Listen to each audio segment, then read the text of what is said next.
অভিষেকের গড়ে দাঁড়িয়েই ডায়মন্ড হারবার থেকে ফের ভোটে লড়ার চ্যালেঞ্জ নওশাদ সিদ্দিকীর। পাশাপাশি জনসভা থেকে সিএএ নিয়েই তৃণমূলকে তোপ। সিএএ নিয়ে তৃণমূলকে তোপ দেগে নওশাদ সিদ্দিকী বলেন, এই নিয়ে সংসদে ভোটাভুটিতে কার পক্ষে ছিল তৃণমূল, এই প্রশ্ন করতে হবে তৃণমূলকে।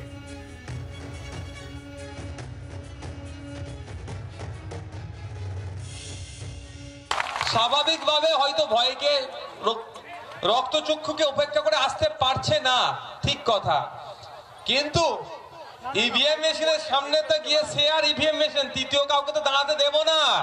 বিগত দিনে অভিষেক বাবু কি করেছে দেখার দরকার নয়। আগামী দিনে নির্বাচন 2024-এ নির্বাচন হবে, ইভিএম মেশিনের সামনে ভোটার আর ইভিএম মেশিন থাকবে, তৃতীয় কাউকে দাঁড়াতে সেখানে দেবে না আইএসএফ। ইচ্ছা হলে আইএসএফ কে ভোট দেবে, ইচ্ছা না হলে আইএসএফ এর বিপক্ষে ভোট দেবে। অভিষেক বাবুর পিছু ওখানে কোন লোককে দাঁড় করাতে পারবে না, এটা আমি চ্যালেঞ্জ দিয়ে গেলাম।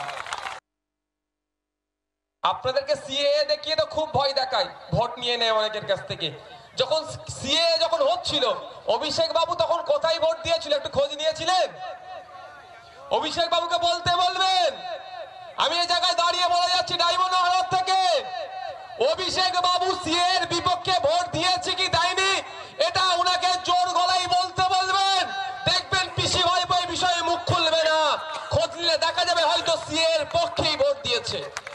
আপনাদের এমপি আপনাদের ভোট নিয়ে সিএএ এর পক্ষে ভোট দিয়েছে, খোঁজ নিয়ে দেখুন।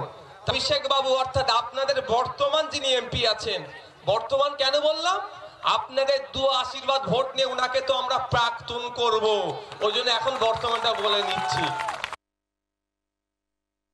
শুভেন্দু অধিকারী কি করবে সেটা নিয়ে ভাবে পাই না। শুভেন্দু অধিকারী আমি বলবো একটাই, তৃণমূল আর বিজেপি ঠিক করুক সেকেন্ড আর থার্ড কে হবে, ওদের মধ্যে বোঝাপড়া করে নিক। ডায়মন্ড হারবারে 1 নম্বর ফার্স্ট পজিশনে হিসেবে আসছে, সেকেন্ড আর থার্ড কে হবে ওরা নিজের মধ্যে আলোচনা করে নিক, ওদের বলতে পারবো।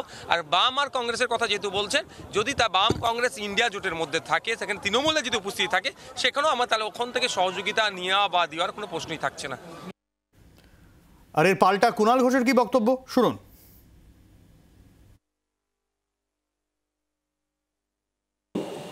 এটা গণতান্ত্রিক রাজ্য, যার যেখানে ইচ্ছে তিনি ভোটে দাঁড়াবেন।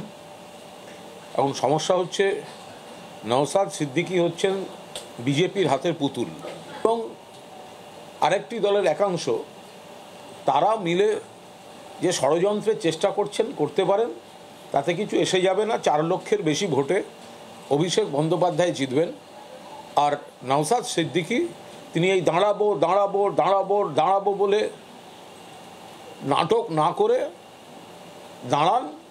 ভোটের ফলাফল বেরোলে আপনার গ্যাস বেলুনের হাওয়া ফুরিয়ে যাবে, এখন উড়ছেন তো আবার মাটিতে নেমে আসবে। বাংলার আওয়াজ, বাঙালির আবেগ, জি 24 ঘন্টা।